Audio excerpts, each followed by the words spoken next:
So occasionally you'll be asked to find the conditions that make two complex numbers equal to each other. And so the way that you know if two complex numbers are equal to each other is if their real parts are equal to each other and their imaginary parts are equal to each other. So that may be like a really painfully obvious thing if you just have two numbers like 2 plus 5i and 3 plus 5i. Those are not the same because the real parts are not the same. But if you have something that has variables in it, like 2 plus 5x minus 3 minus y, I, equals 6 plus 5i, that's a little more complicated. But it's really not that bad. Essentially, you want to take the real parts, the parts that don't have i's, and set them equal to each other, because real part has to equal real part. And to do the same thing with the imaginary parts. So if I look at the problem that I just wrote, I have a 2 which doesn't have an I and a 5x. So under my real parts, I have 2 and 5x. And this stuff right here is imaginary, so I'm going to leave it alone, or actually I'm going to put over here an imaginary column. And that has to equal the corresponding part on the other side. So the real part on this side is 6, and the imaginary part on this side was 5i. Oops, sorry, 5i. I left my I off the negative 3 minus y.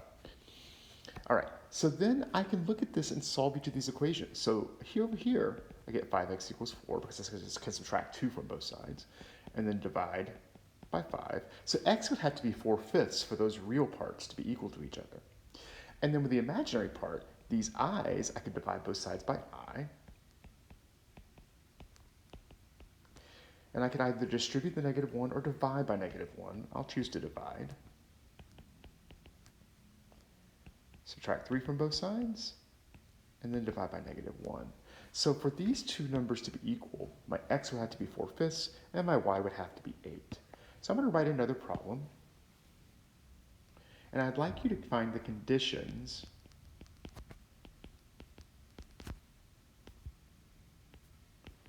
that make this true.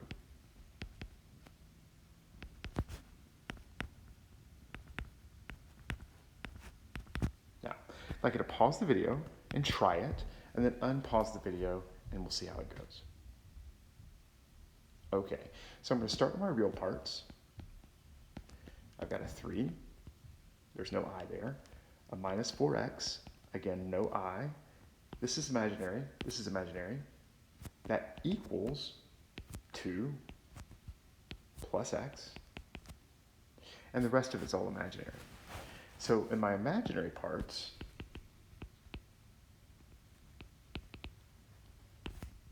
I have 5i minus 6yi, and then this -3 plus y, I.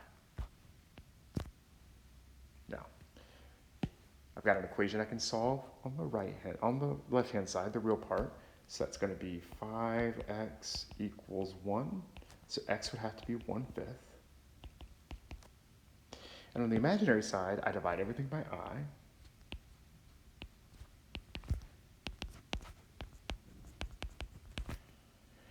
I'm going to distribute the -1 this time. I'm going to get all the y stuff on one side and all the numbers on the other. And then I'm going to solve for y. So essentially, if I want to find the conditions that make two complex numbers equal to each other, I set the real parts equal to each other, the imaginary parts equal to each other, and solve. Now, I could have mixed the x's and the y's up in the real imaginary parts, but that basically means you just have to solve a system of equations rather than just solving a single equation on each side.